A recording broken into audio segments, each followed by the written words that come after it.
I tried making pasta with a cream sauce. It's homemade, so please enjoy it while it's still warm." The dish she served had a horrible odor. It didn't smell good at all, so I hesitated to take a bite. "Aren't you going to eat it? Don't you like my cooking? Are you just trying to hassle me?" I was baffled by Holly, who seemed intent on making me the bad guy. When Holly left her seat, I stealthily switched my plate with that of my son, Aiden. I hoped that my concerns would be unfounded. As I handed my plate over, while praying, Aiden took a big bite without hesitation. However, Aiden foamed at the mouth and collapsed backwards as soon as he ate it. "Aiden, why did he collapse? What happened?" I realized that Holly had intentionally tampered with my plate before she could fake confusion. Seeing Holly's reaction, I decided to get back at her. "My name is Susan. I turned 62 this year. When Aiden got married, it was just me and my husband left in a quiet house. I missed the noise. One day, as we were chatting about his married life, Aiden suddenly looked troubled and brought up a topic. The truth is, my wife's cooking isn't very good." "What are you talking about? Just be grateful you're being cooked for." "I really am, but I just can't eat it." At first, I scolded Aiden for complaining about someone's homemade food, but Aiden had always been a child who ate everything without being picky. Even as an adult, he enjoyed eating, so it was strange for him to say that. "Well, then, come and have dinner with us sometime." "Really? Thank you, Mom." Seeing his face brighten, I thought spending time together occasionally wouldn't be a bad idea. I made a casual offer, hoping to get along well with Aiden's wife, Holly. However, Holly's actions turned out to be far beyond my imagination and utterly outrageous. A few days after talking to Aiden, the couple came to our house for dinner. My husband and I enjoyed a lively time with our guests at the dinner table without any particular incidents. "I hope it suits your taste, Holly." "It's delicious." "I'm glad. Thank you." Aiden always told me how delicious his mom's cooking is. I'm jealous of having such a skilled cook as a mother. I couldn't help but blush at Holly's words. Continuing, Holly said, "I also made a dish for you as a gift." She then placed a large container in the middle of the dining table. "Holly, what on earth did you make for us?" "It's a French dish called quiche. Don't you know it?" Saying it confidently, Holly opened the container and showed us the contents. What was inside looked like a cross between an omelet and a pie, but it emitted a terrible smell as soon as it was opened, making me involuntarily grimace. The surface was burnt and the inside was a gooey, undercooked dough with a fishy smell. "You just mix the dough and bake it, so it's easy to make." "Is that so? Should we heat it up again?" "It's delicious even when it's cold, so it's fine." I had no choice but to try the dish, so I timidly picked up my chopsticks. The undercooked, powdery dough that hadn't mixed well made me hesitate. My husband, who was watching, put down his chopsticks without taking a single bite. Aiden also remained silent and didn't attempt to eat it.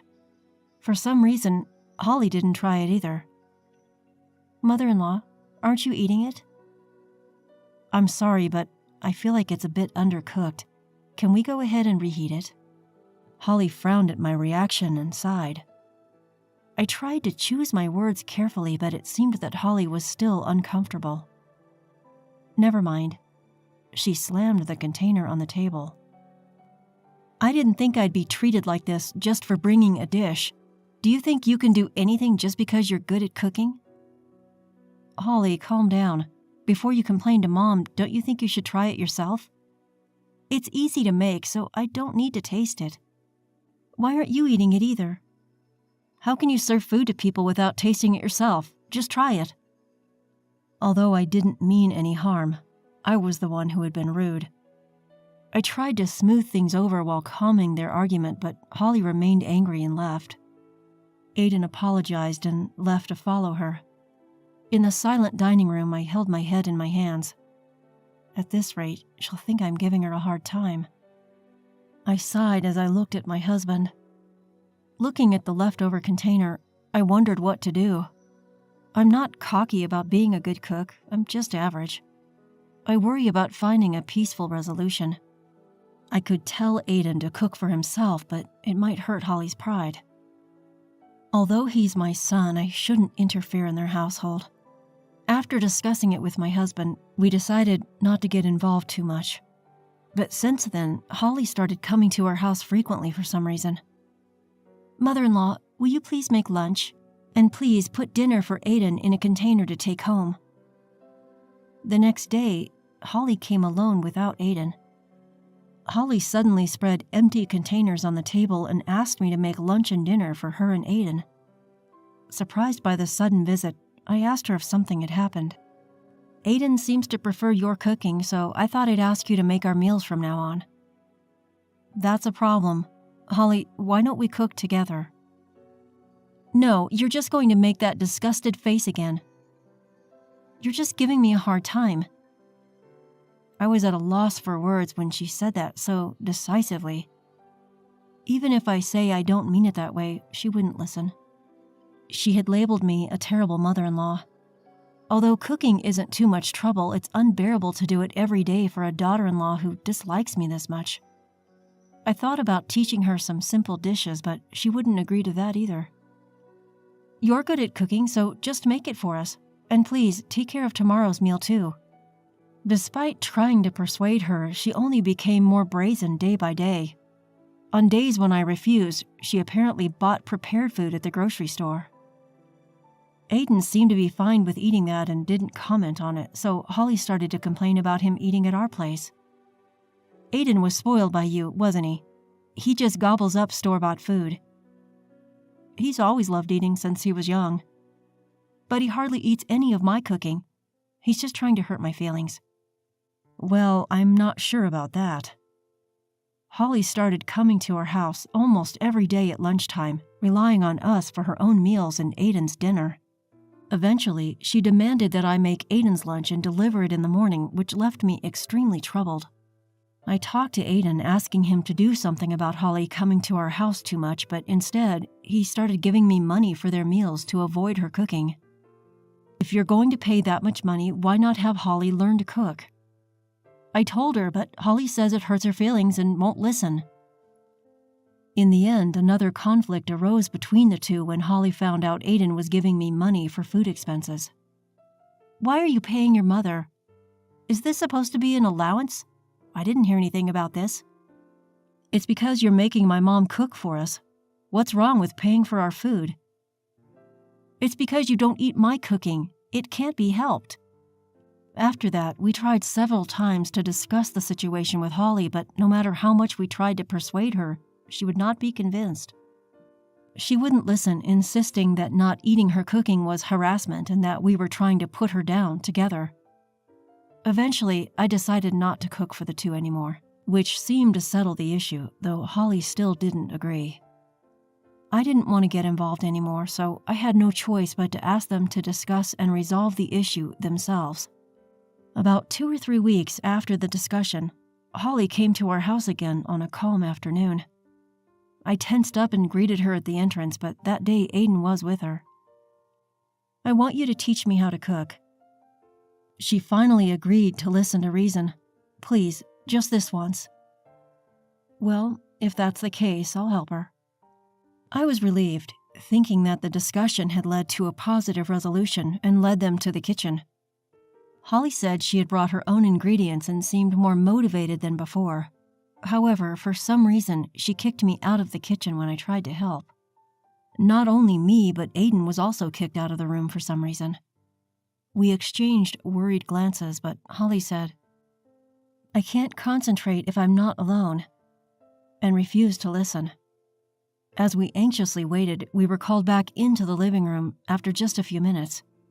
Holly served us pasta that she had made in the kitchen. It seemed too short a time for pasta to be cooked, so I tried to go to the kitchen to check, but Holly stopped me. "Mother-in-law, what's wrong? Here, try it while it's warm."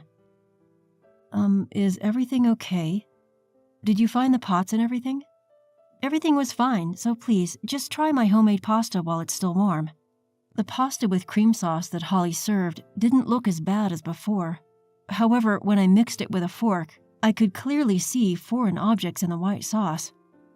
At first it looked like the remnants of a roux, but it had an unusual smell, like an air freshener.